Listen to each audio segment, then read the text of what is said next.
don't be so quick to think you have to start driving impact. I think like take that tactical pause. You enter a new organization, like learn the current landscape, build trust, and then you'll be able to more effectively drive change. If you jump too quickly to driving change, I think that's a value destroying proposition.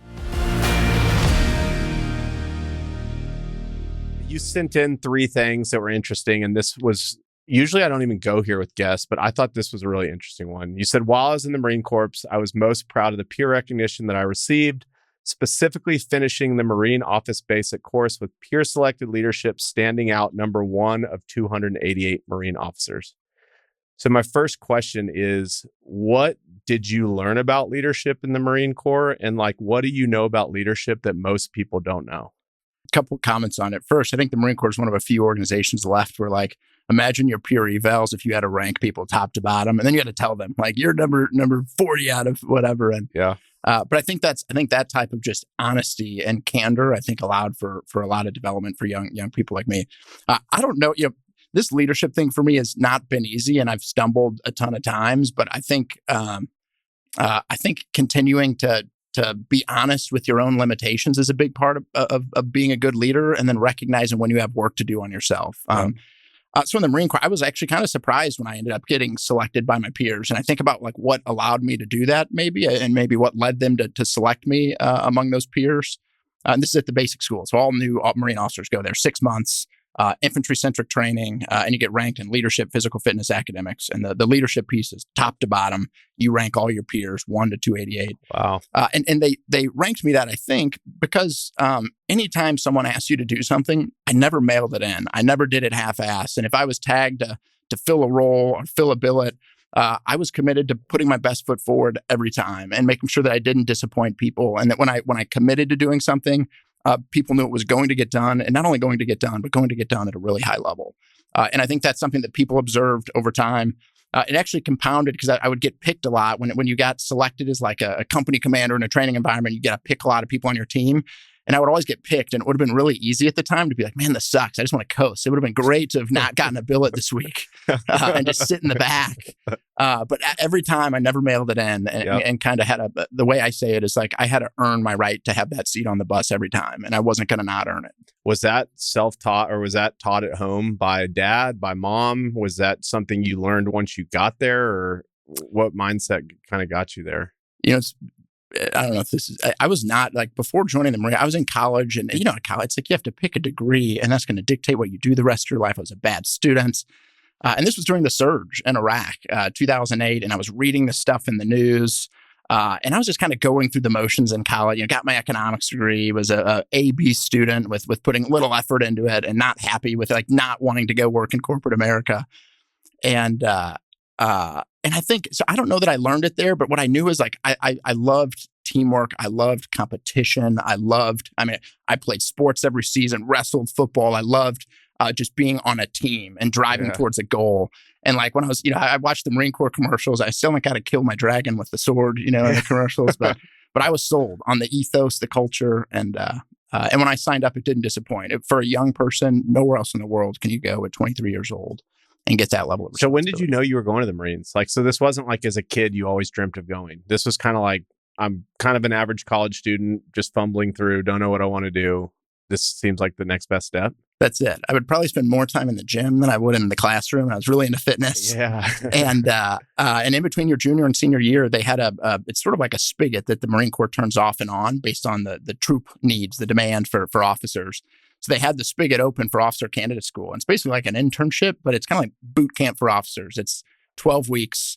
And I went there with 77 other candidates, officer candidates, and 44 of us graduated after those 12 weeks, and you earn the right to have an officer commission as soon as you finish college. So I just knew going into my junior year and going into that summer, people are looking at internships. I'm reading what's happening in Fallujah and what's happening in Iraq. And I'm like, I think I'd rather go do that and be surrounded by those kind of people with that kind of purpose and camaraderie. And so that's what I did. What was being in Iraq like, in Afghanistan? And how does that translate back to what you're doing today? Like, that's some real shit. I was only in Afghanistan, didn't do Iraq. Okay, you didn't do Iraq, just did Afghanistan. Just did Afghanistan. What was that like? Not fun.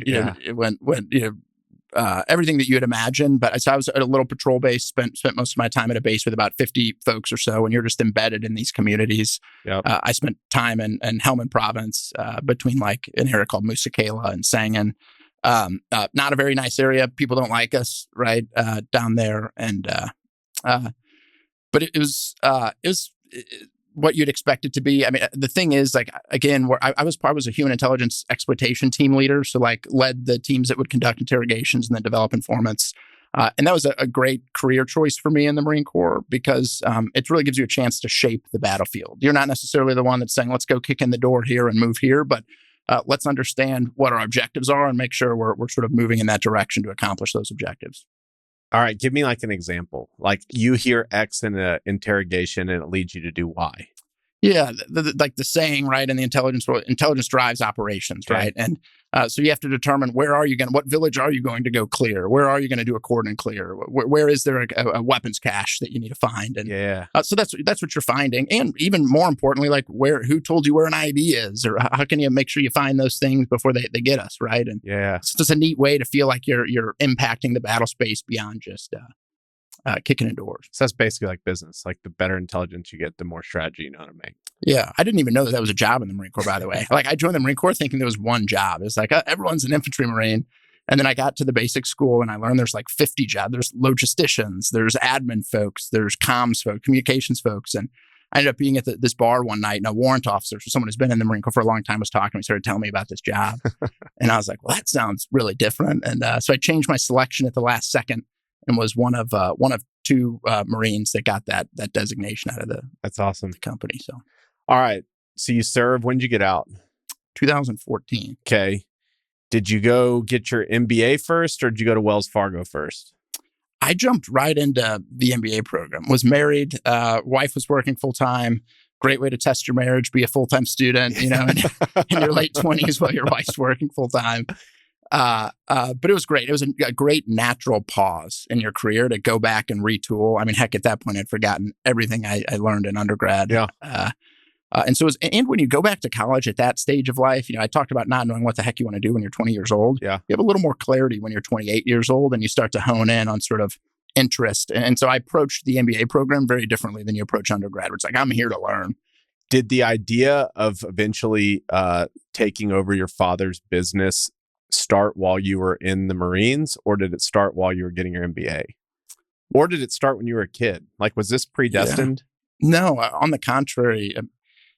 We're a family business, and like so many family businesses, we have a lot of not great stories about being a family business. Yeah. And my dad had a partner, right, that he was in business with, that things didn't go well. As a matter of fact, the week I left active duty in the Marine Corps, I sat in a courthouse in St. Louis County and sort of watched some of that sort of, I watched that play out when things don't go right in family business. And so I had always, on the contrary, on the heels of this, I was kind of like, I'm going to do my own thing. I interned in private equity, interned in banking. I was kind of heading down a different path. And my dad, at this point, I'm the third of his 4 kids. My younger brother's the 4th. Okay. And we were sort of the last 2 that maybe had an interest. We were both early in our careers and sort of open to transitioning. And he approached us and said, hey, guys, I'd really love it if you'd consider this business. And so we ended up, my brother, my dad, and I had a lot of just candid conversations around our vision, our role, the role that the family had in stewarding this organization forward. And I think the conflict that we had prior in our family gave us a chance to talk about things that we might not have otherwise talked about. So the first brother, sister, you have 2 olders, they were not interested, or they had kind of moved on.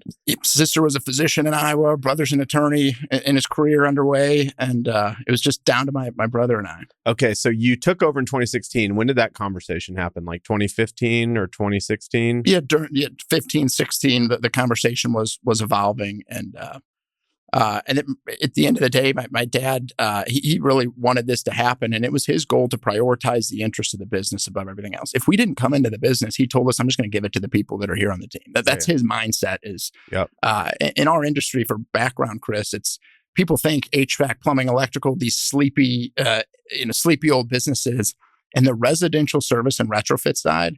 It would blow your mind to know that some of the highest quality platforms have traded over 20 times EBITDA. It's become like one of the hottest sort of sectors in the PE world, this residential service space. And in the face of that, my dad's like, I'd rather give it to our team members, if you all don't want to come into the business, or I'd love to have you continue the legacy and sort of carry the torch for us. Okay, two-part question. First was, as you were shaping that conversation, do you remember kind of what your, like, these are my kind of needs to do it, and maybe your dad's needs? Like, what was the conversation? What did you need to hear or feel comfortable with to say, yeah, I'll do this?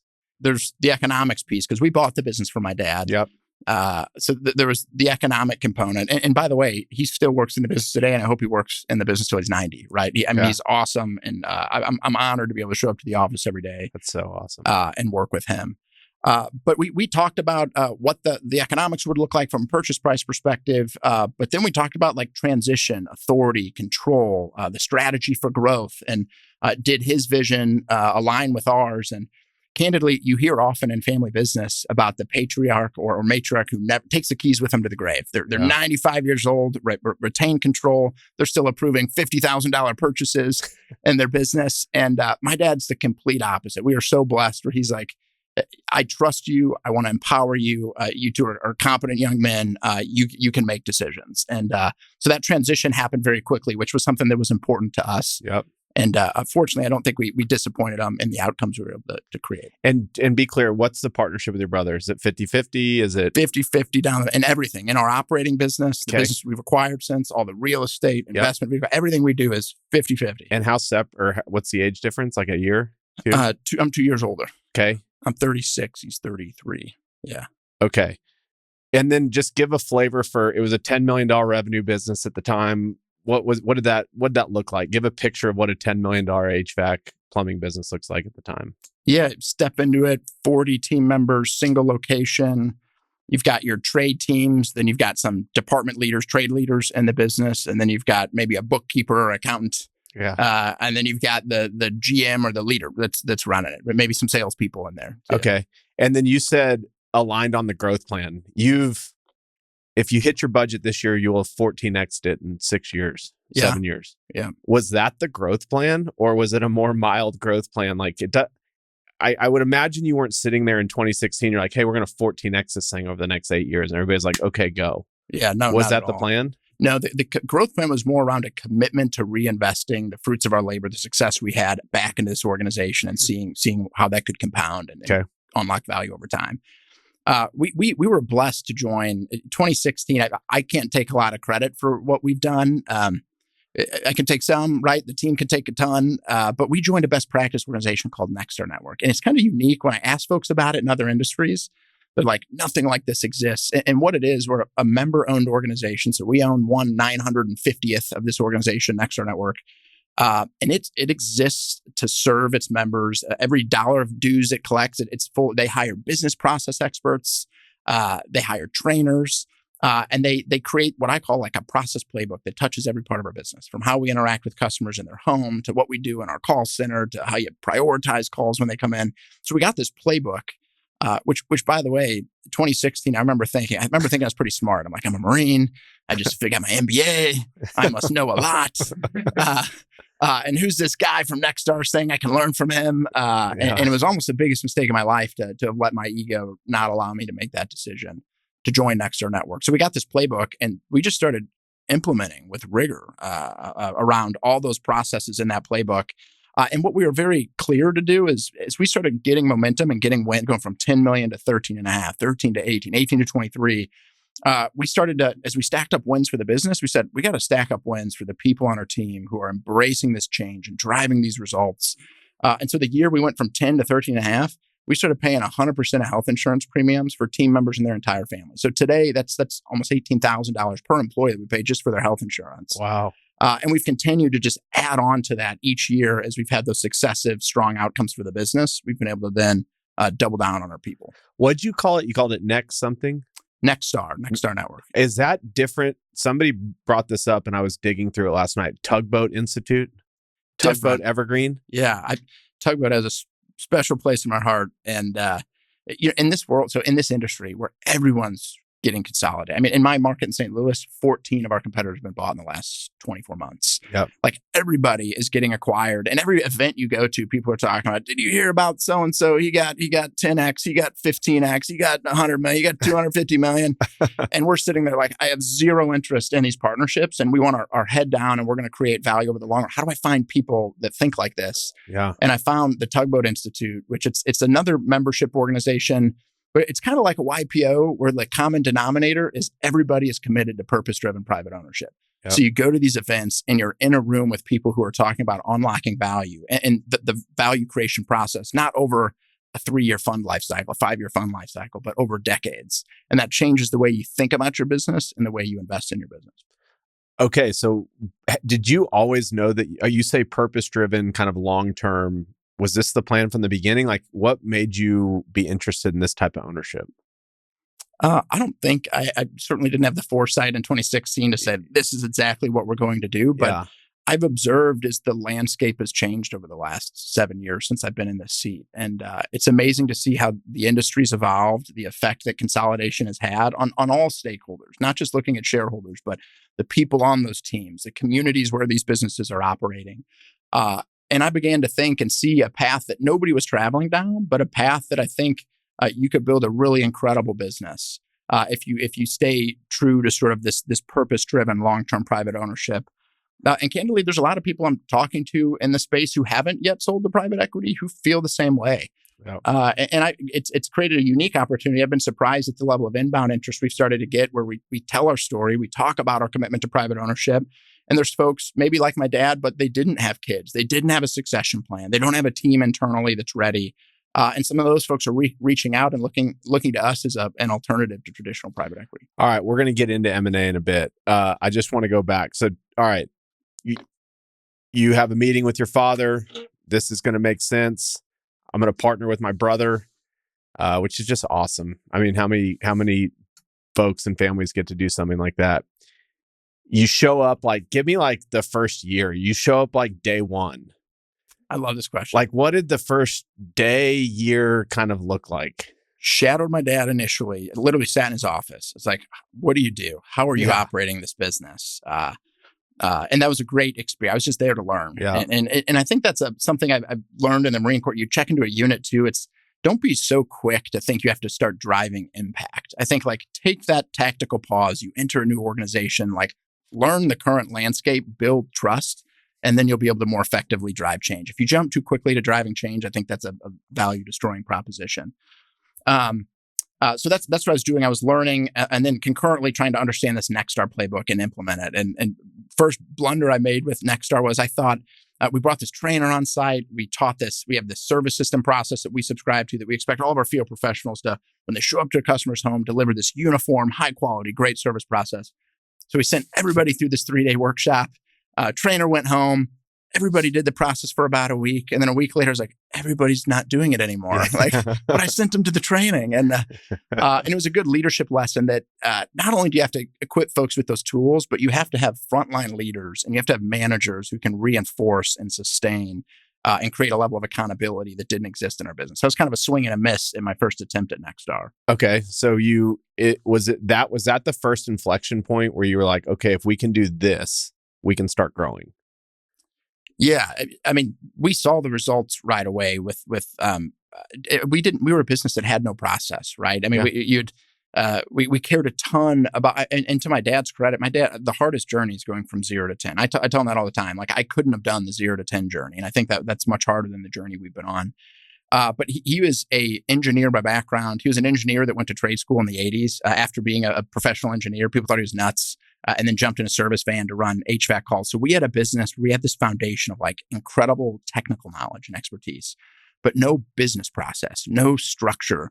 We weren't measuring abandoned call rates and wrap-up times, and we weren't looking at conversion rates and average tickets, all these different metrics, these things that we measure today. Yeah. And since then, so yes, when I saw the power of Nexstar, you know what you need to measure. And then you know what processes map to those specific KPIs that you're now measuring so you can influence them through the processes you're putting in place. And it just became this really powerful engine. where we were able to just keep making these incremental improvements in processes, tightening them up. And as a result, we are seeing those key drivers of our financial success continue to move in the right direction. Is that implemented obviously through a process that y'all have, but as far as seeing the KPIs on a day-to-day, is that some type of software that y'all use, or is it an EOS system? How do you actually get the number? Yeah, we just made we went through an ERP conversion. We just went live on it. Congrats. Thank you. Yeah. Catching my breath. Anybody that's been through that knows it's tough. Yeah, we went live in January of 23. But this was we went from driving a stick shift 1988 Camry, which was my first car, to something that's much more sexy and powerful. And that platform for us today is called Service Titan, which is an incredible story separately to our Armenian immigrants who came to the U.S. They're in their late 30s. Their last post-money valuation was $9 billion, serving purely HVAC, plumbing, electrical, residential service contractors, and garage doors. So it's a reflection. I share that to highlight the value that they've been able to create for businesses like mine by giving us something that is tailor-made to allow us to operate. So we have real-time visibility. Heck, I can pull up my phone and look exactly what's happening, exactly what revenue we produce today, so-and-so's conversion rate, an average ticket, and task per call. It's all at your fingertips. And that's a real powerful tool. Okay. From your seat, what are like the top 2 or 3, and maybe there's more, what metrics matter in your industry? Yeah, great question. And it varies a little by trade. So if you're talking about HVAC versus plumbing versus electrical, there's some nuance there. But if you're I'll use like a plumbing above ground team. I got a plumbing service team. I'm going to look at their conversion rate. So how often do they walk into your home and leave with additional revenue beyond the diagnostic? Okay. Right. So what we don't like are service fee only calls. So why did Chris Powers call us to his house? Something was broken, but we only left with the service fee. Why did he not choose to accept our repair, our option, our recommendation, whatever it was? Got it. So we want those conversion rates to be high. Then when we do convert, we'll look at average tickets. We'll look at tasks per call. And those will be things like, I might have some field professionals who come to your house and they just go and you had a leaky spigot, they fix the spigot. I might have another field professional goes, and while they're there, they're asking you good lifestyle questions. Hey, how's this work? And while I'm here, can I take a look at anything else that you have going on? Or just understanding, you might say, oh, I've got 5 kids. I run out of hot water all the time. Or I've got a water quality issue. Or I'm concerned about chlorine or drinking water. Whatever it is, there's so many cool things and products and features that we have that if you can couple together someone who's a great technical expert together with someone who's a great customer service professional and some element of sales, you can create great outcomes in an ethical way that's serving your customers more deeply. And so those metrics, I look at average ticket and task per call. I might have somebody who has an average ticket that's 2x the other person and happier customers because they're offering all these cool things that we can do in solving problems for them in there. Then we'll look at things like callback rates, like how often rework, quality issues, that sort of thing. Do you have to is warranty a big one? Like how much are we having to go back? Or I know in like the home building business, what kills home builders is they build the house and then they get warranted to death afterwards. Totally. We call it callbacks, or look at our callback rates at the team level and all the way down to the individual levels. And to be clear, y'all do plumbing, HVAC, what else?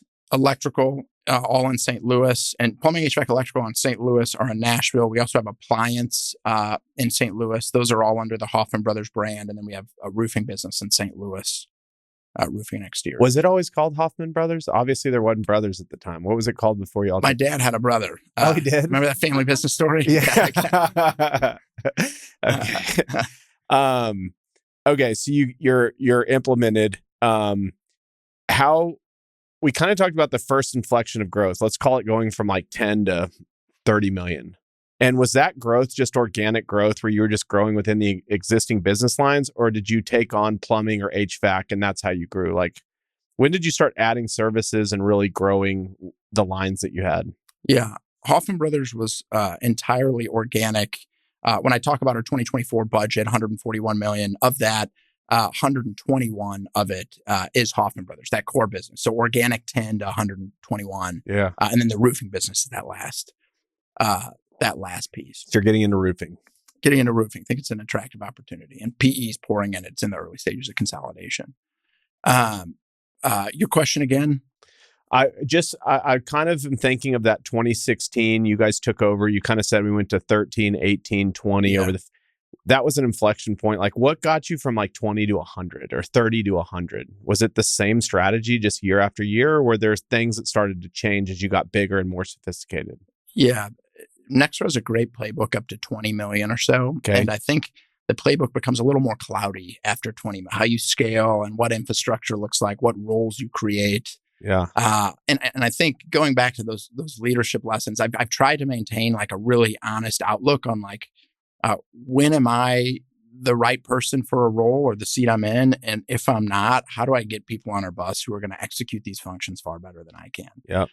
And that's really the story of going from 20 to 110. It's that we need new skills, we need L&D capability, we need a new safety outlook in how we're operating. I mean, all these things. I started to say we need to bring in expertise that can do these things that we can't currently. The expertise that's not on the bus currently. And so that's been a big challenge. I mean, one of my biggest responsibilities is building leaders and recruiting leaders into our business in the CEO seat. I've got to get the right talent. Okay, let's talk about talent. I would imagine just from my, just listening and hearing, it's easier to recruit, let's call it at the corporate level.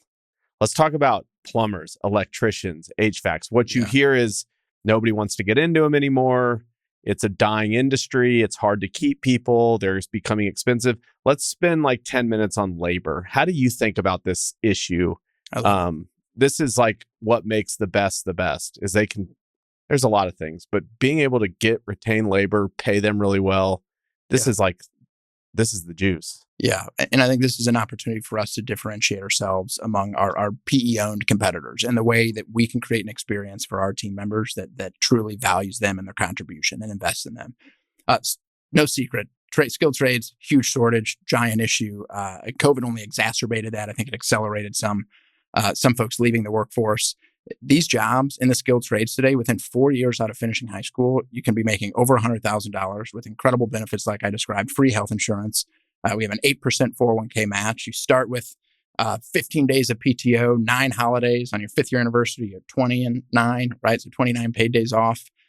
Just really incredible compensation benefits by the time you're 22 years old. Yeah. Right? Really unique. Yep. And it's also a function that's also driving up the cost to customers, right? Because there's just intensifying competition over this finite pool of really skilled, talented professionals.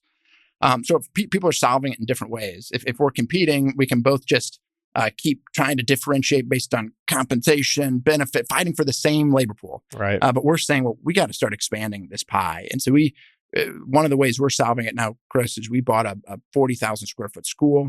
Literally, it was a school that was next to us. They were building a new one. We're like, well, we'll take that one. Hired an 11-year veteran of Teach for America to come in as our director of learning and development. We're graduating our 3rd plumbing class, Enter the Trades plumbing class that's coming out of that program. And it's 20 weeks paid where we just go deep on a narrow set of competencies that they can come out, hit the ground running in a service truck. So we're trying to solve it directly by creating these pathways into the trades. But I think another way you can win this sort of war for talent is through the way that you engage and interact with them when they are on your team. And what I like to say, Chris, I just make this number up, but it sounds directionally correct to me. Your experience, if you work at Hoffmann Brothers, your experience at our company is 80% a function of your experience with your direct manager, with your boss, the person that's leading and inspiring and coaching you every day.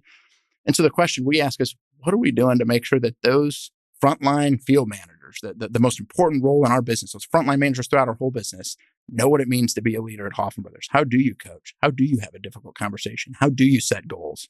So one of the other things that we've done beneath HBU is we've created our own leadership foundation curriculum where we've said, these are the competencies you need. We're going to equip you with these competencies, right? And here's the roadmap. Here are the classes.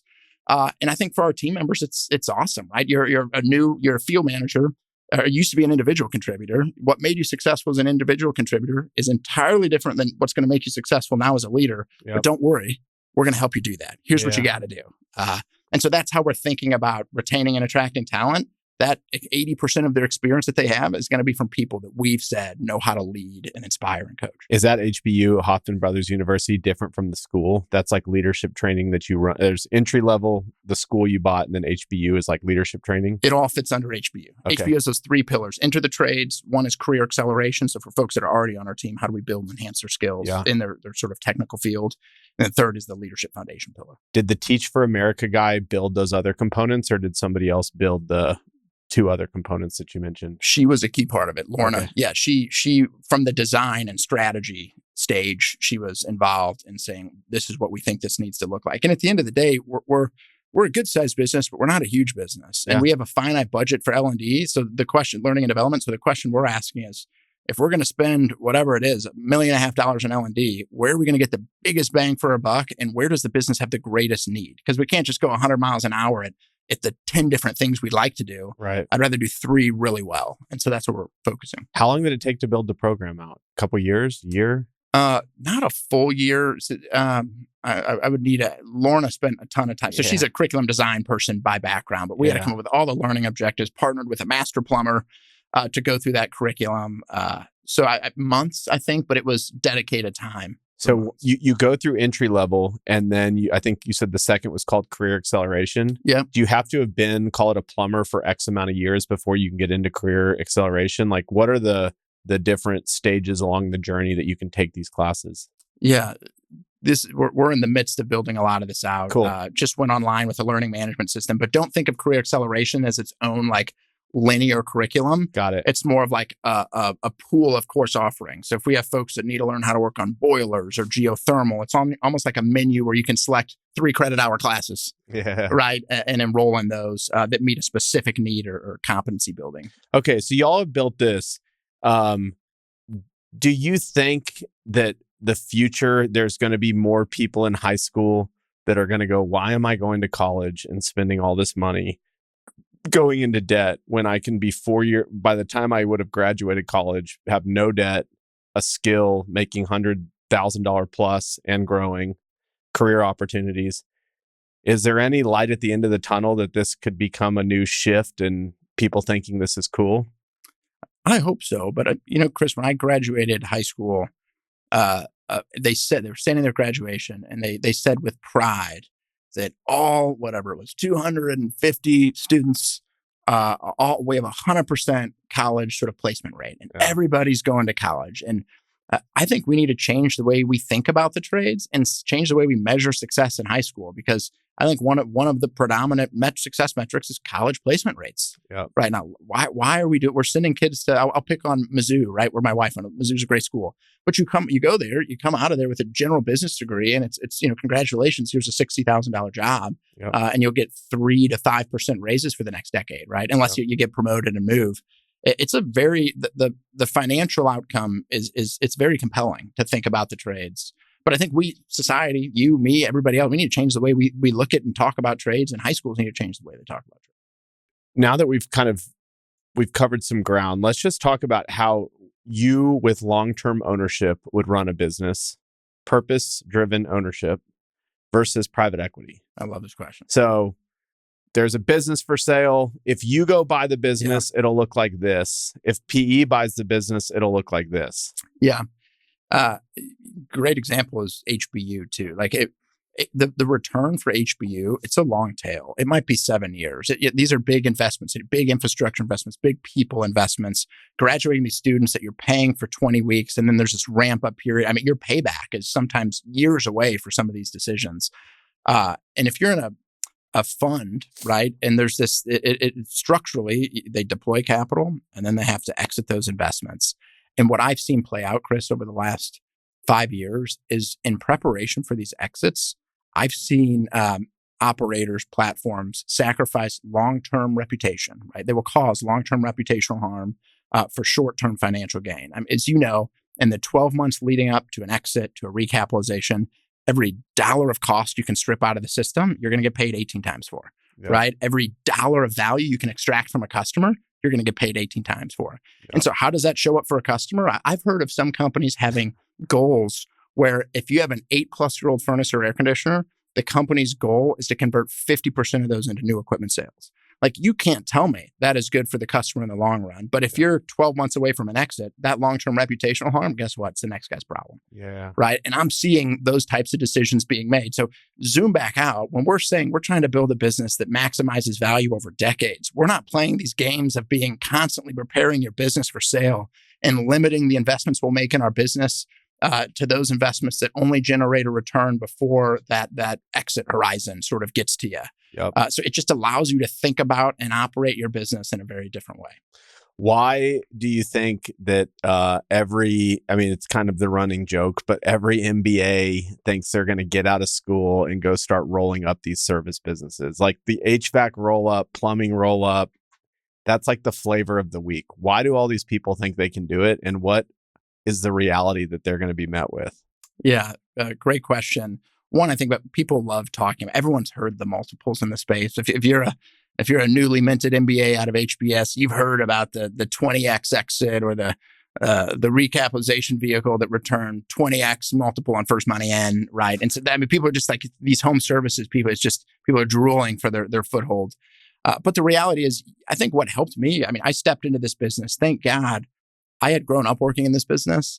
And I remember my dad made a comment to me, working in the business in summers. He goes, like, someday you may come back to this business, and make sure when you show up for this summer internship, when you're 16 years old, like, make sure you think about how people are going to think about you at the end of the summer and like your contribution. And I'm like, thank God I didn't show my ass like right when I was 16 years old and easily could have done that. But I came back to the business, and I think the Marine Corps, gave me credibility. The people that I had known for my lifetime, growing up in the small family business, I think there was some credibility and trust there. And that allowed me to move quickly. If I was a kid getting dropped in from an MBA program that didn't know these people, didn't know the business, I think it could be a really challenging environment. And this is our product, right? It is our people. It is our service. And right now, the constraint for many companies to growth, it's purely a function of your ability to attract, recruit, train talent. And in a small business, if you're coming out and you're a searcher and you're buying a $6, $7, $8 million business, that is a roll up your sleeves, hands on. You are recruiting. You are having save meetings when somebody puts in their notice to quit. When a truck has a bad accident, you're showing up to that accident site and fixing it. When so-and-so's truck finds airplane alcohol bottles on the bottom and he's having marriage problems, you're doing counseling. You're wearing every hat under the sun. And I think searchers do a great job, and programs. These search programs do a great job preparing you to search and get right up through closing where you sign. But then the day you step into that $7 million business, I think that's something really hard to train. What's a save meeting? I think it is self-explanatory.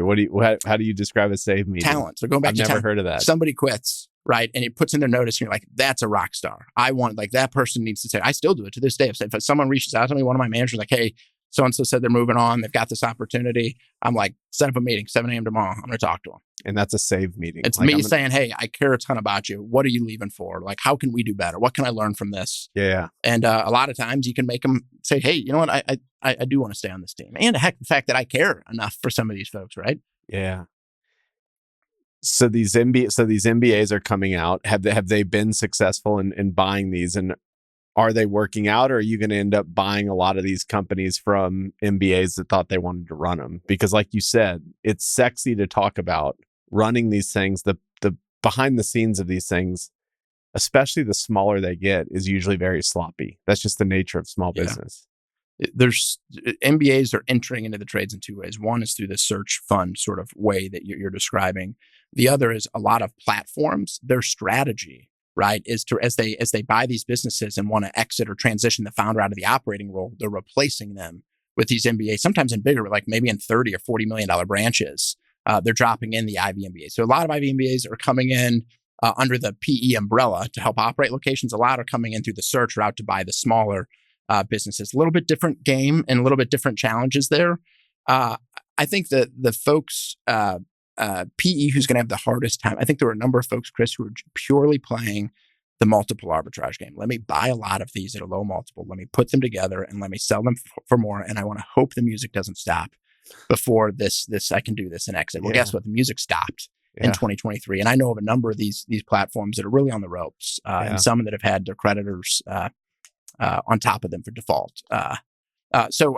But in their leadership strategy, I think what determines in large part who wins and who loses is who's able to operate and integrate. And I think some have done a good job bringing in MBAs and veteran MBAs to really think about operating these businesses and building a depth of sort of a leadership bench. But that's going to be the challenge. I think the Achilles heel, Chris, right now, most of these platforms, the founder is still in the cap table. He or she has an incentive to make sure talent stays, people are on board, the ship stays together, doesn't sink. But when these next bites happen, these recapitalizations or these subsequent sales, and the owner is completely taken out of the cap table, what then happens to the employees who are only loyal to the guy that had been there with him for 20 years? Right. And I think that's where the metal is really going to get tested for a lot of these Okay, businesses. you just teed up the next question then. If you were a seller being approached by these people, whether it's you or private equity or a search fund, whomever, what are questions that they should be asking the buyer to know what they're getting into? You wrote something about this where you said, I don't think most sellers fully understand the roads that they're taking. So what would be some like easy vetting questions if they're looking for who to take, if just getting the highest number wasn't the only objective? Yeah. If you're selling to private equity and you're somebody who founded an HVAC business 20, 30 years ago, like it is well worth it to get a bank to represent you or a broker who can knows this game and sort of knows what to look out for. But I think not all private equity is created equal. They all operate very differently. And I think you should get clear on what role will you have post-transition? Yeah. What rights will you have as a minority shareholder? Will there be a board? Will you sit on that board? What changes are they going to make to compensation and benefits within your team? Understanding their 100 days sort of post-closing roadmap and how they're gonna drive value or not. I just think there's a lot that where they are in the fund life cycle. Heck, if I mentioned 5-year funds, if they're already in their 4th year and maybe you're the last deal or they're set to sell within 12 months, but they just want a quick arbitrage play where they're going to pay 8 times for you and then they're selling 12 months later and hoping to get 18 times. Like, when are they exiting? Where are they in their investment life cycle? Are they at the end and you're getting bought? And by the way, there's big implications for value because if you're on the front end and they acquire you for 6 times, you roll into their business at their 15 times, whatever their enterprise value is then. And then all subsequent acquisitions are accretive to you. The 4 times that they're buying at going forward are accretive to you. If you're at the very end, there's no accretion left for you before that next buy or exit. Right. So all these things have big implications for you on the value that you'll create or not. Okay. Then now let's say they're asking, so what's your answer to some of those questions? You're starting M&A. What are you telling people? What do they get if they sell to you that they don't get if they sell to private equity? I think it'd be most helpful. I'll just sort of share the structure of the roofing business we just bought. 85-year-old, Perfect. 3rd generation family business. We approached that seller I'd known for a number of years, cared a ton about legacy, about what his grandfather had built, about who he was going to partner with, right?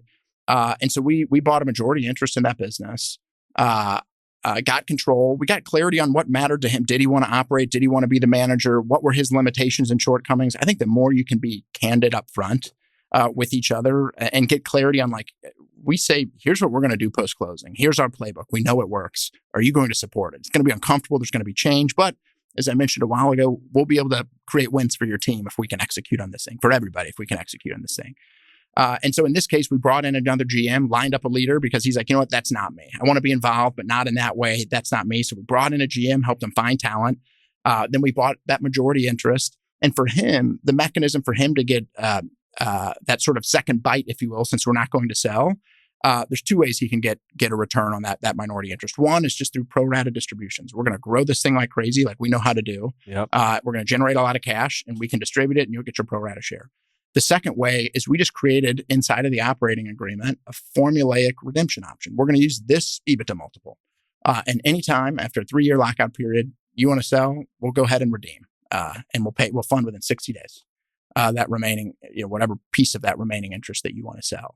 And then you could be along for the ride for 10 more years if you want. And again, the seller of this business is in a chief growth officer role, focusing on cultural continuity, helping us drive different initiatives, the software conversion that we're going through. So putting him in roles that are best aligned with his skills, right? Yeah.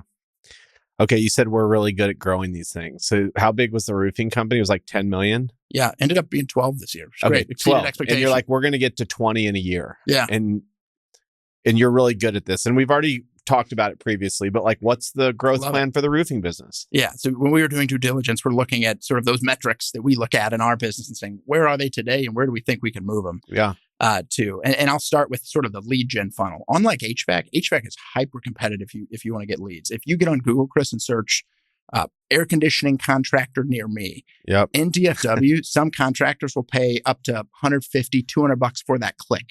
You click and they'll pay $200 just for that click.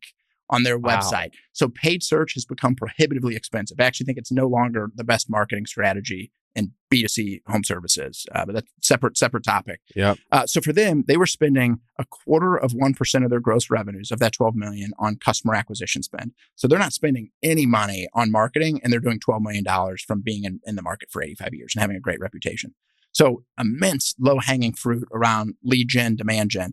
Back to paid search. In roofing, what costs us $150 in DFW for an HVAC lead, we might get a roofing lead for $10.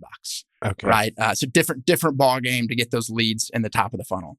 Then once they come in the funnel at Ferguson, they had about a 50% abandoned call rate, meaning 50% of the customers who called in didn't get a live person on the phone before they just hung up because it was ringing too long or whatever it was. So if we reduce that abandoned call rate to sub 5%, we just grew the business 45% by answering the calls that are coming in. And then once we run those calls, we're looking at conversion rates, we're looking at average tickets. They don't have any third-party financing in place. That's a huge one. When you show up to someone's home and they have a $15,000 roof estimate, and you say, "Oh, we don't have any financing. Can you write a check for $15,000?" Well, guess what? Most folks can't write a check for $15,000. So we're already in process of getting in place integrated financing. So while we're presenting on the tablet, it's right there, the monthly payment. We can get 10-year terms. Right, makes it a lot easier for folks to say yes. So all these things, process, structure, financing tools, and then, oh, by the way, because we have that shared service capability, we have that in-house marketing agency, all your accounting, call center, all the things that a lot of trades folks and sort of founder owners, they don't like to do those things. They're really passionate about the trades, not all this, not the call center stuff, not the dispatch stuff. Well, we can do that really well. Yeah. And depending on the business and what their need is, we're taking all that from Ferguson Roofing. So we're taking their call center, we're taking dispatch function, we're taking accounting and finance, FP&A, safety. All these things are coming to HB Solutions Group, which is that shared service resource that will support them. So then they can just focus on those metrics, those processes. So I think 20 million may be conservative, but we'll check bullish. In on round. We'll do this round 2 next year and check in. Yeah, nobody gets into business for the back office. That's like the most boring part. Okay, real quick then on shared services. What does the call center look like? What does your call center look like so that you guys aren't missing calls? I know what the small guys. It's like a guy driving around in a truck. He's got a cell phone. If he's talking to a customer, he's not answering the lead. What do y'all have? Yeah. Great question. We just built out a 20,000 square. We bought the building. Our real estate business did. We did a reset on the first floor plate, 20,000 square feet. Spent almost as much on that redo as we did on the whole property, but converted it into Class A, super nice, all glass, opened up exterior natural light. When you walk into our office, I'm actually proud that people that walk into interview say, this doesn't look like any HVAC company I've ever interviewed at. Yeah. And that's what I want people to think. And I want to create an environment and experience, a level of pride and professionalism that accompanies working in that environment. So you walk into our call center, it's awesome. It's really great, nice, great space. But we've got about 25 or so agents in our call center. It's a tough business to staff for because it's seasonal. And is it domestic or international? All of our inbound is answered onshore. We do have a global team that sits behind our shared services, mostly in non-customer facing roles. So think like AP, AR, filter shipments, a lot of admin roles. But we do take overflow calls in Manila, and we do some outbounding to schedule. If you're one of our subscribers for a monthly maintenance plan, and it's time to do your maintenance, you might get a call from somebody in our global team to say, "Hey, Chris, time to schedule a maintenance visit. What day works for you?" But all of our inbound, we try and keep. The goal is roughly 90% of that we want to be answered onshore. So that's sort of our staffing. Northlight is like we got 90% of our inbound calls we want to be onshore. So you don't ever miss a call. No. Like, how would you miss a call that all 25 agents are on the phone already answering calls and that one just doesn't go through? It's crazy when summer. I remember the worst call volume. We had almost 2,000 inbound calls in a day where frozen pipes. It's cold weather. It's like Valentine's Day 2 years ago. And like you just can't staff to answer 2,000 calls in a day. But now with this, we have two partners. So call comes in. If we're at peak, all 25 agents are on the phone. There's a queue, but I mean, we have sometimes during that, it was like up to 120 people in queue. Yeah. Now, once you get above a certain queue threshold, it'll roll over to our global team that's overflow. Once they're at a certain queue threshold, it rolls over to the third sort of catch-all is a company that also has a global team, but they can book calls for us. Yeah. So ideally, there's unlimited capacity for those surges. All right, real quick. I want to go back to Google real quick. So you said an HVAC lead could cost 150 to 200, but you also said that's probably not the future. Yeah. What is the future? Just having a great name in the market, or are there other ways to capture these customers? Paid search, it's like a drug, and people built their businesses on it. Yeah. I mean, Google is a live auction bid system. Yeah. And you can get in there, you need calls, just more money, up your budget, up what you're willing to spend, what you pay per click. But that is not sustained. It's become cost prohibitive. So the best performing keyword campaign that we run today are our branded keyword campaigns. So what does that mean? We want people to search Hoffmann Brothers, not AC contractor near me. Yeah. So take that budget where you might have been spending whatever, $1 million on paid search a year, and say, we're going to spend 500 of that on getting people to search Hoffmann Brothers instead of AC contractor near me. Well, how do you get them to search Hoffmann Brothers? All the branding stuff, TV, radio, sports sponsorships. We also do a lot of guerrilla stuff, which is great. Nobody in the home service world, some of my favorite guerrilla marketing tactics are with micro influencers, where we've got mommy bloggers. I got lovely, lucky ladies, the babbling blondes that have 15,000 followers, 12,000 of them are in our service area, and they talk about how much they love our home service plan and the service we come out. And that's been such a great guerrilla way, and it's super inexpensive that we're now managing. We have partnership managers that are managing all these influencers in the market. So I love it. How important is a Google review or a review in general? Like, I know you have like 20,000 plus that are, I think you said 5-star or above or 4.9 or above. Yeah. Are they important? Average rating 4.9. Yeah. I mean, it's a trust signal, right? People that don't have a company already that they're ready to call, I mean, they're doing the research online. And I mean, if you see a company that has 200 ratings and 3.8 stars, or you see somebody with 10,000 and 4.9, what's a bigger credibility signal? But I think it matters. Okay. Is B2C harder than B2B, or is it just two different businesses? Yeah, if you slice the trade, so if you're a searcher and you're looking at a HVAC business, there's a couple dimensions you want to look on, right? Because I think this is a huge determinant of value and willingness to pay by private equity and others. There's sort of service versus new construction. So servicing existing equipment versus building new buildings. And then there's residential versus commercial. The most valuable segment is residential service. What did I say? Residential service side. So you want to be the service and replacement and residential. The least valuable are either new construction dimension. Yeah. Why is that the case? I mean, imagine somebody comes to me and says, Chris, I'm building 60 homes over in Fort Worth. Come bid on this. I'm probably one of 6, 7, 8 mechanicals that are bidding on this project. That we all submit our numbers. They punch them into the spreadsheet. Who do they pick? Yeah, the lowest one every time. And if I go back and I want to attract the best people, best paying benefits, big investments in our people, I can't build a business if I'm just winning jobs because I'm the cheapest guy. Yeah. I don't want to be the cheapest. So do you even do that? Zero. You do zero new construction. Right. If you're a searcher, interestingly, so like if you're looking at a business that's 50% new construction, 50% service and retrofit, you assign a very different multiple when determining the enterprise value to that new construction component versus the service. So you can actually get, I think if you're looking for a business to buy, it's a great place, except some businesses with warts, because you can get a good deal. If you're saying I only want the pure play, 100% residential service and retrofit, well, guess what? Everybody wants that. Yeah. And you're going to pay for it. So I think there's actually a good way to get some warts with some of those other business mixes that are maybe a little less favorable. Okay, you said in a tweet, you said when you're evaluating an acquisition, consider these two critical dimensions: more recurring versus less recurring, and more recession resistant versus less recession resistant. I get the more versus less recurring. More recurring is good. It's kind of like a SaaS business. Yeah. What would make something more recession resistant and less? Dallas is a bad example because it could be a tough market. People are still building houses here and moving here. So we just keep humming along, baby. But pick other markets in the country that maybe aren't as resilient. But if you look at when interest rates rise, there's these economic headwinds. People might stop building houses. They might stop pulling new construction permits. New high rises might not go up. But it doesn't matter if we're in the middle of 2008 and the world has gone to hell. Your air conditioner breaks and it's July, Chris. I'm betting you're going to move heaven and earth to get that air conditioner replaced as soon as you can. It's true. Right. So it is non-discretionary. And similarly, like plumbing, right? You lose hot water. You can't flush your toilet and you have a sewer or drain backup. Like that is where we play in that non-discretionary segment. So if you look, I was doing that in the picture of look at all these different residential services that people are looking at. And I think as you're thinking about an entry into these other residential services, those two dimensions are really important. If the economy gets really tough and you're a tree trimming business, pretty easy to say, you know what, I'm not going to trim my trees this year. Yeah. Right. But again, that same house is going to say, I need air conditioning. Okay. So I'm assuming like electrical, you got to have electricity. Plumbing, your toilets and bath got to work. HVAC, maybe the most important. Well, people probably need water before they need cold air. Roofing, you have to have shelter, food, and whatever the three things people need.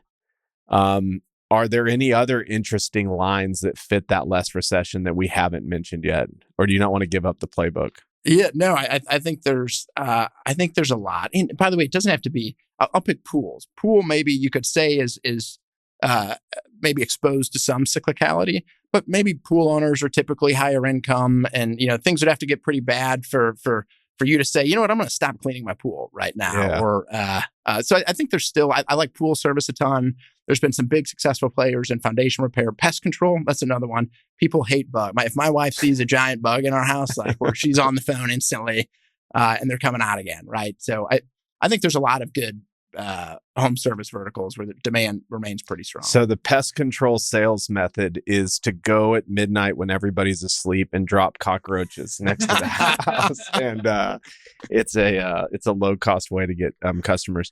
All right, I just have a quick idea for you, and then I want to talk about growth a little bit more. But I've had this idea forever. I'm sure you've thought about it. You might have something like it. Only rich people have house managers, where they don't, even myself that's in the real estate industry, when our plumbing breaks at the house, we have commercial contractors that do plumbing. I don't have a guy that can be there in 2 hours, or else I'm pulling him off a job for my company and I keep my life separate. I think there's this huge room in the market for this house manager that you pay a subscription for. And when the appliance goes out, the heating goes out, whatever, I text on an app and I'm like, hey, I need help. I don't want to go through the phone book. I don't want to Google Hoffmann Brothers. I just want to go to my app and get this done. Is this a real business or not? Because you have all the components of it. So you might say this is why it doesn't work. One house manager probably costs for rich folks I don't know, 150 grand a year just to pay them, plus all the stuff they have to do.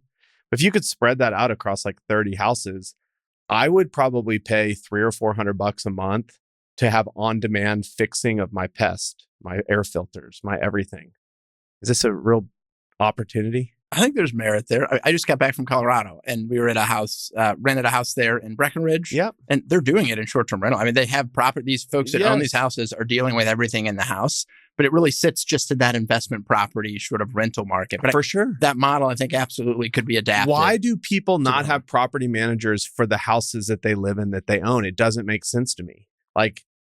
One, let's just say I had the app and everything was tied to Hoffmann Brothers. And you're like, look, we're going to get some recurring revenue, so we'll give them the services for a little bit cheaper. Nobody likes, he had his whole house flood this week. I don't know how well you probably called an insurance agent, but it's not easy to go through and figure out who you're going to use. So if somebody's listening to this, I think house manager for the houses you live in is a huge business. Because it's, especially during peak season, it's not easy to get people to your house all the time. Yeah, I buy that. You just said the important thing for that business owner, that entrepreneur, is to curate a really high quality network of jobs. For sure. And then you're going to have to, which typically won't be the least expensive. So you're going to need folks who are willing to pay for that sort of premium, all-inclusive service. Well, I'm giving you the idea of a lifetime. You take this and call it Hoffmann Brothers House Manager. And what it really is a front-end consumer app for all the services you're already going to give them. And we'll talk about splits and everything later. But my team, Chris, I love the idea. My team rolls their eyes every time I come back to the office with the new idea. I'm back. Yeah. Okay, growth. You're going to do 140 million this year. You're in St. Louis and Nashville. You're in 4 different segments of the market: electrical, HVAC, plumbing, roofing, and appliance. So 5. Appliance, yeah. What does the next 10 years look like? Do you have a playbook for what you want to see happen? You're doing M&A. What, if we were sitting here 10 years from now, what might have happened? Yeah, great question. We just had our offsite planning for 2024.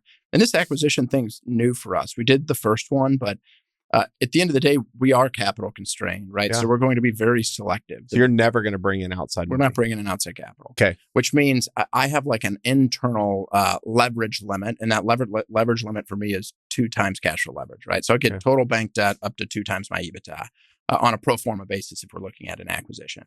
But that gives me some room because a bank would go up to 3, but like, hey, I don't want to go to the limit. So if I need a margin for error, right? If things get tough for whatever reason. So that's the sort of capital limitation I have is 2 times cash flow leverage. So we have to keep growing if we're going to continue to be acquisitive.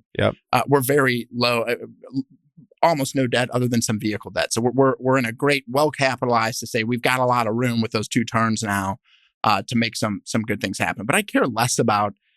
It's not about like picking a big number that's way out there. We do that to have like a big goal, but I would rather miss that growth goal if it means we're not compromising or sacrificing the quality of businesses, the fit of those businesses that we're thinking about bringing onto our platform.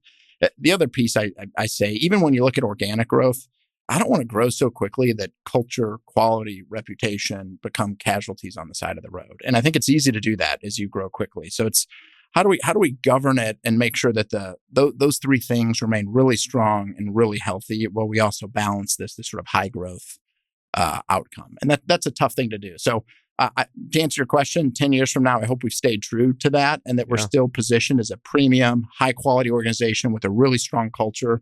And we didn't sacrifice that commitment in pursuit of growth for growth's sake or ego's sake. And I think that's my job to make sure that we're not doing that. We're being very thoughtful. Do you think it's more, though, market driven, like getting into new markets, or is it more getting into new lines of business, or both? That's a great question. It's interesting. If you look across the country, there's a couple home service operators in single markets that are in like the $250 million range. There's one in Chicago that's 250. There's one in Phoenix that's 250. DFW doesn't. I think they've got folks in that 150 range or so here. But so in St. Louis, as we cross that $100 million mark in that one market, I think you reach a point where there will be some saturation. So if we're going to sustain that high growth, we're going to need to do it in other markets or with new service lines in that existing market. So that is exactly what you just described is the 2 ways we think about growth. We have that in our strategic plan. We have that. We can take our existing service lines and go to new geographies, or within our existing geographies, let's serve those customers more deeply. I love it. And then you can execute M&A. All right. I want to spend just a little bit more time going back to family for a second. So you're partners with your brother and your dad still works there. Can you actually, how does the org chart look? There's you and your brother, and then what role is your father in? Yeah. My brother's 3 partners or? No, he's project manager, sales. Okay. So when he's probably in the month most of the year, but he does coaches high school racquetball, does their outdoor adventure club. We'll go to Alaska for 4 weeks. But when he's in town, he's project manager. They'll put bids and estimates on him. So he could show up to your house to give you an estimate for an HVAC system. That's amazing. That's and he loves it. Like nothing he would change about that. Okay.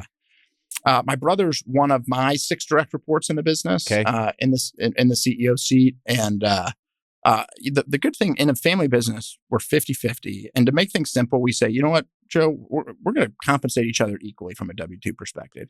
Because the bulk of value creation that will happen for you and I won't be because of our status as W-2 employees. It'll be because of our shareholder status. So let's make sure that we're putting ourselves in the seats where we can create the most value for the organization. And let's remove the incentive to jockey for title or position, maybe for a different W-2 outcome. And fortunately, neither of us have huge egos and actually love the level of candor that we have. I mean, I'll walk out of a meeting and he'll jump right to it. Like, you should have done this better. Bad choice of words here. You should fix it. And I love the level of trust we have where it's like, we're both good coaches and critics in a healthy way of each other. Do you ever have to break a tie or like a disagreement? I love this question. We're actually in the middle of operating agreement revisions today that are like, man, that's like the thing that takes forever to get done. And you want to rip your hair out reading through that stuff. But we put together an advisory board, which is not fiduciary, so not legally binding, but we in agreement that sort of serves, we want to treat it like a fiduciary board. And if we have a disagreement, we're going to look to those folks. But part of the operating agreement revisions that we're creating now is converting to a fiduciary board. And we're going to agree in advance on who those directors are. And in the event there is a disagreement around strategic direction or otherwise, we both agreed that these are the folks we're going to listen to. We're going to have more independent directors on there than How'd you put together the initial advisory board? Just people that were in the industry, people you knew and trusted, or were any of them people you'd never met before?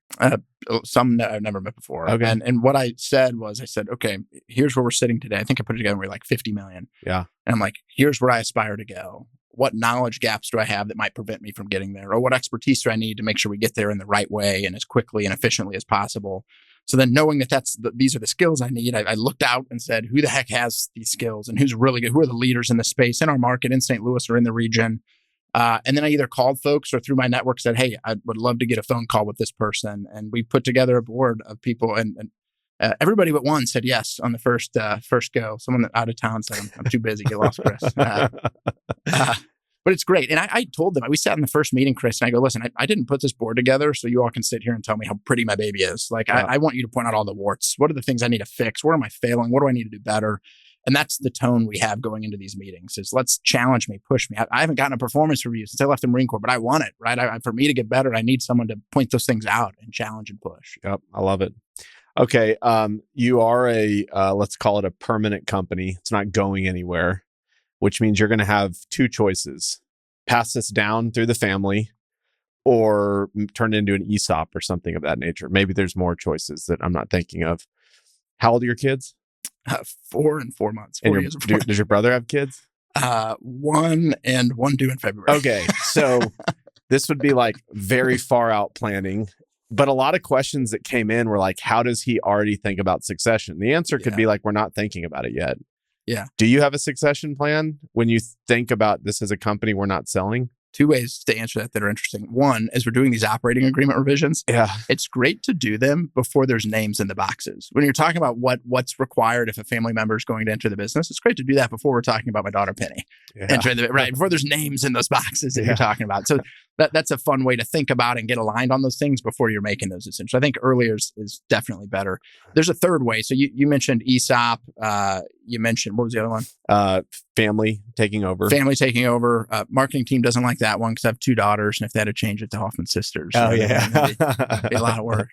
But the third is just outside professional management. And there's some phenomenal businesses where you teach your family how to be great owners and stewards. And that doesn't mean you're the manager or the operator, but you understand what it means to be a great shareholder. And I think we've got work to do to make sure we're best in class with respect to governance. Yeah. And if we do that, you can be family owned, but not family operated. And there's a lot of wildly successful businesses across the country that do that really well. I love it.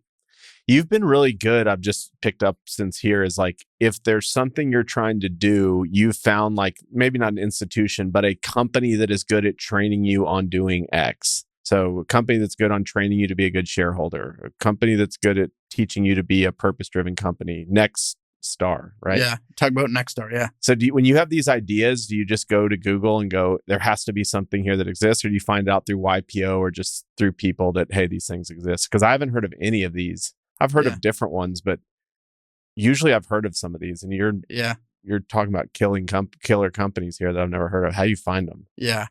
I think a key ingredient for any leader who's going to be successful and build something, particularly if it's something they haven't done before, is you need to have like a really just intellectual curiosity. Yeah. If you don't have the answer, like be curious, find it out, and like go seek out these answers and look ahead. Be like, don't wait till you get there to say, how should I be thinking about the business once I am there? Like, so my wife probably hates it. I spend way too much time with earbuds in, reading books, looking at this dang device. I probably need a New Year's resolution around not turning it on. But I just seek out those answers. And YPO is great because it's kind of like all these things together are great and they all add value in unique ways. Yeah. And I think you got to find what are your biggest pain points and then what are those organizations that can fill or address those pain points. YPO is great. It's kind of a create your own journey, I say, right? I mean, there's so much stuff you can do, but they have like very specific stuff that I might be, family office structuring, family business events, like they're the multi-generational events. Like, and so I just kind of pick from the menu on the things that are aligned with sort of the challenges I'm facing. Yeah. You've been doing this 8 years now. You've built an incredible company. If you just went back and you said, this was like 1 or 2 mistakes that I would have done differently, or like, we learned from this. Is there something that comes to mind over the 8-year journey? You're like, God, I'm such a bozo that we did this and learned from it. Yeah, I think I would have invested more and earlier in some of those the frontline leader roles. I think that's just like when you start to drive change, and a couple ways I'll think about that. I think it's better to be just more transparent around change rather than like kind of like being like indirect or not being fully transparent with the intent or the direction we're going. I think getting comfortable with conflict sooner is better, and just getting clarity and putting everything on the table with your team around this is a direction where we're going, and I need you to support it, right? And if you can't support it, I'd love to help you find the next opportunity where you can. So I think just getting alignment and clarity sooner and having harder conversations, perhaps a little bit earlier, and leaning into those uncomfortable conversations when folks are resisting change. I think that's an important thing I would have done sooner. And then the other piece, when we start to drive the process change, I underestimated the importance of having all those frontline leaders bought in on that change. Boom, because baby. Without that, you can send everybody to all this training, but without fail, it will not be sustained unless there's leaders on the front line who are bought in and know how to reinforce and create accountability around this. Okay, so real quick question then. How do you get people bought in? Because this, I think you just nailed maybe one of the most important parts of a company in general. Any new initiative, software, training, process, you got to get people bought in. And that can't be you coming back from Dallas going, I met with this guy, Chris, and he said we should do this. And because you have the ability to make it happen, you just assume everybody's bought in. How do you get people bought in? We don't have that figured out entirely. Yeah. Right? But now it looks like when we interview, we're telling folks before they join our team, this is how we operate. This is what we do. Are you aligned? Like, let's screen for this. Let's save ourselves the headache of extending someone an offer and then telling them how we operate after they've joined our team just because they have good technical skills over here. Right. Yeah. So I think you can screen better to make sure the folks you're bringing in are open and ready to do it. But then, when people do start, I'm the first hour with everybody that joins our business, and I talk about what we do, what we're doing, what we stand for, and then what I talk about at the beginning is what's in it for them. I'm asking you to do all this change. It's more work to do what I'm asking you to do. It's harder, and I'm going to challenge you. You're going to have to push yourself. You're going to have to grow. But we have free health insurance for everybody. We have an 8% 401k match. You get 29 paid days off. Yep. You make huge investments in your training and development. Like, you can't get that in a lot of businesses in our industry. So like, the good comes at the expectation that you're buying in and delivering and doing your part. And everyone, there's a lot of companies that use that win-win-win framework, Chris, but everyone win, the employees win, team members, customers win. Like, I think when you look at our story and what we've done, that's showing up in a very meaningful way. And the example I give when I talk to team members, it's like, there's no world that exists where all three of those groups, team members, employees, the business, team members, customers, the business, aren't moving in the same direction. We're all going to win together. We're all going to lose together. Yeah. And it's not just my job to make sure we're all winning. It's your job. It's everybody's job collectively to make sure we're moving in the same direction. If you look 10 years from now, and with all the roll-ups happening and just in general, are there going to be any more guys in a truck servicing HVAC and PE, or is the 10-year vision that obviously it's not everybody, but you are going to be calling a big professional company now to come to your house and fix it? It is no longer going to be some guy that you met at Home Depot that's just going to come by and fix your air conditioning. Yeah, I think there'll always be small shops and organizations that exist. It'll be referral, word of mouth. But it's getting way more challenging for those folks to exist and operate. And what do I mean by that? It's used to be, right? Go back to the 80s when my dad started. You take out a page in the yellow page or the phone book, right? And maybe you did TV, maybe you did radio. You sponsored the church bulletin, right? And like, that's how people made decisions. Today, it's like all the paid search channels we talk about, all the media buying, it's all getting incredibly expensive with the influx of institutional capital. So to attract new customers is just harder. And there's way more sophistication that exists there around these digital and other channels that if you're a small guy or gal in a truck, it's just harder to get that phone to ring and get in front of customers. And the other thing is service expectations are changing. Like, we have technology where it's Uber-esque. You get your service appointment, you see the truck on the way, you see their picture, you get their bio texted, like all these technology and service touch points that if you're the person starting out, that's just harder. And those folks can add great value. They're oftentimes less expensive, but it's gonna be hard for that to scale and for those folks to connect with the homeowner in DFW who doesn't know anybody and is just getting on Google. Yep. They're not going to connect. So yeah, I think it's getting more and more difficult, and I think those folks are getting crowded out and disappearing over time. All right, dude. I'm rooting for you. This has been awesome. Thanks for coming in today. Hey, appreciate it, Chris. Great to be here. Jason, as we sat back years ago and were envisioning where Fort was going to go, we realized we needed to bring in a global workforce, a remote workforce that could work with us.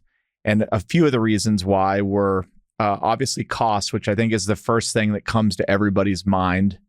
But then when we talk about shifts, a 24-hour shift, and maybe you can go a little further there, and some of the other benefits that we've realized as we've gone on.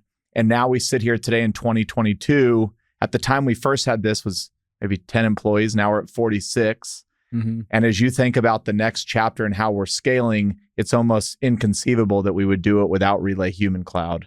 So can you just talk a little bit more to how the shifts work at Fort and the productivity and some of the other benefits that we've learned about working with a global workforce? It's actually been pretty transformational from how we think about how we're going to not only get stuff done today, but how we're going to get stuff done in the future as we grow.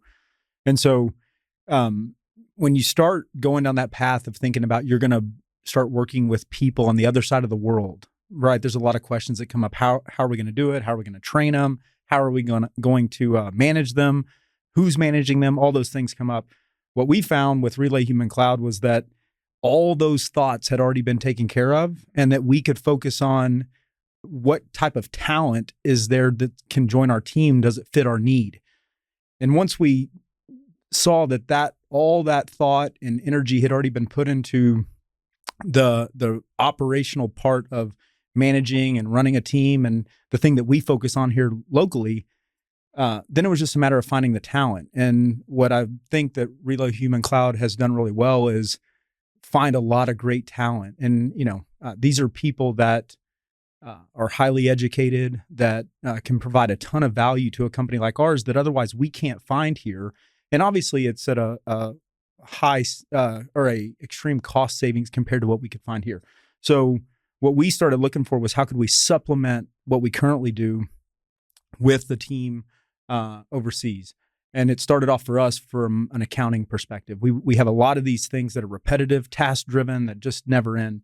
And we knew that our team was taking on a lot of work during the day, which was limiting our ability to take on new properties. And so we have a choice. We can hire another accountant or another staff accountant, or promote somebody and bring that person on. But we're really just trying to solve, at first, a repetitive task.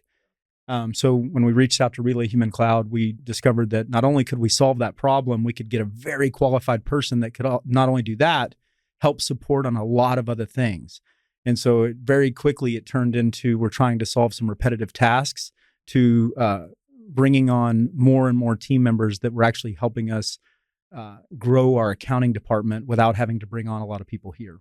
And so that just continued to grow. So since then, we've brought on additional assistants, but it started with accounting.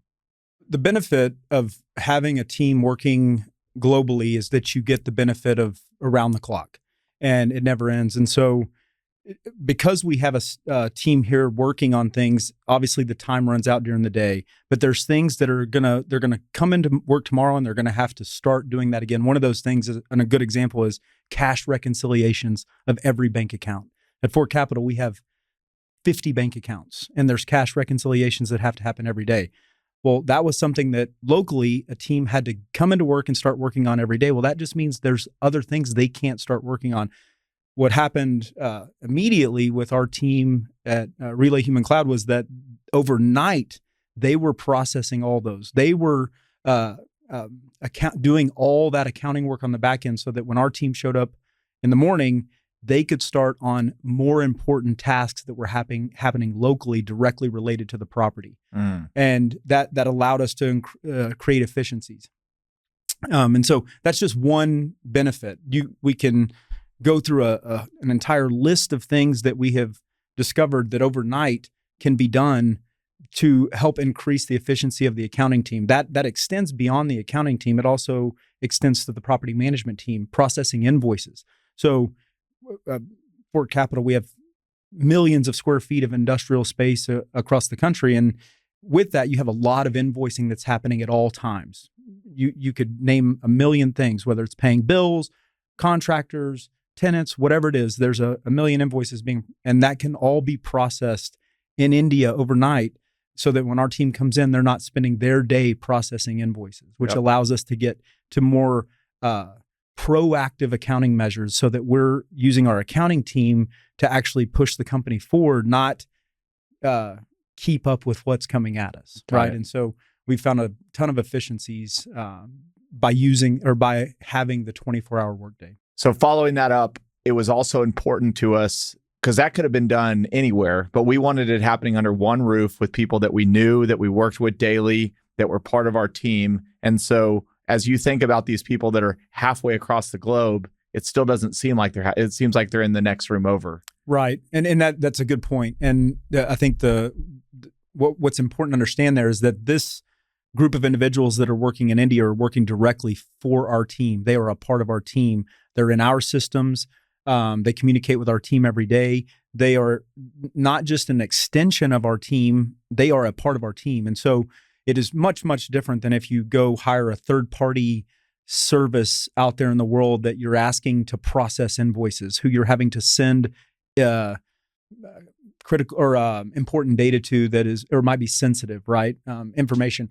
We actually have all that internal, and this team is a part of that internal team. And so it's a much different way to look at outsourcing than if you're just outsourcing it, even here locally in America. There's a risk there that you're sending your data to somewhere else. This is all happening internally.